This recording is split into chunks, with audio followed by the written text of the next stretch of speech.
بلوچ اپنی تاریخ کے آغاز سے ہی ایک انتہائی معزز نسل رہے ہیں۔ ان کے قبائلی سرداروں میں سب سے نمایاں میر چاکر خان رند ہیں۔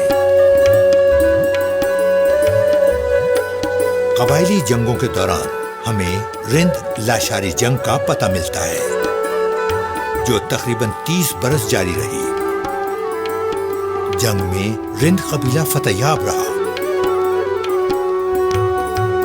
مگر جنگ کے خاتمے پر 1518 میں میر چاکر رند بلوچستان سے ہجرت کر کے پنجاب میں اکاڑا سے چند کلومیٹر کے فاصلے پر آ کر آباد ہوئے۔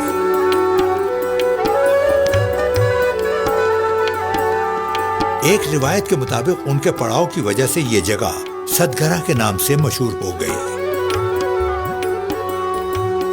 پنجاب آ کر چاکر اعظم نے شیر شاہ سوری کو شکست دینے اور 1556 میں دہلی پر دوبارہ قبضے کی کوشش میں ہمایوں کی مدد کی اور مغل سلطنت کی بحالی میں اہم کردار ادا کیا۔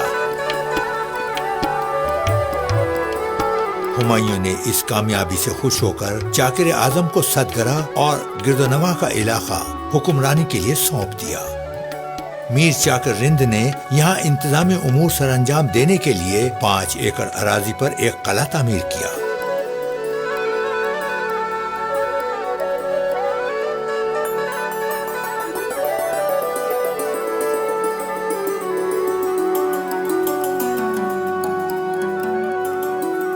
قلعے کی دیواریں 25 فٹ اونچی اور 3 فٹ چوڑی تھی، جن میں سرخ رنگ کی اینٹوں کا استعمال کیا گیا تھا۔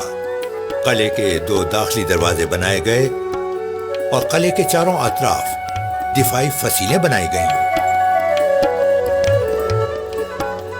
سن 1565 عیسوی میں میر چاکر خان رند کی وفات کے بعد ان کا مقبرہ بھی اسی قلعے میں تعمیر کیا گیا۔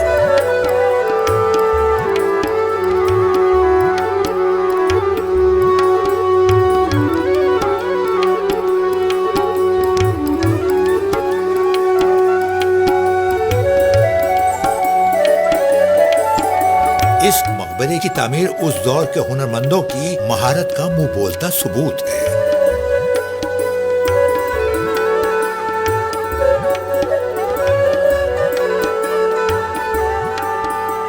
وال سٹی لاہور اتھارٹی نے حال ہی میں اس مقبرے کی مستقل دیکھ بھال کی ذمہ داری لیتے ہوئے اس کی بحالی کا کام مکمل کیا ہے۔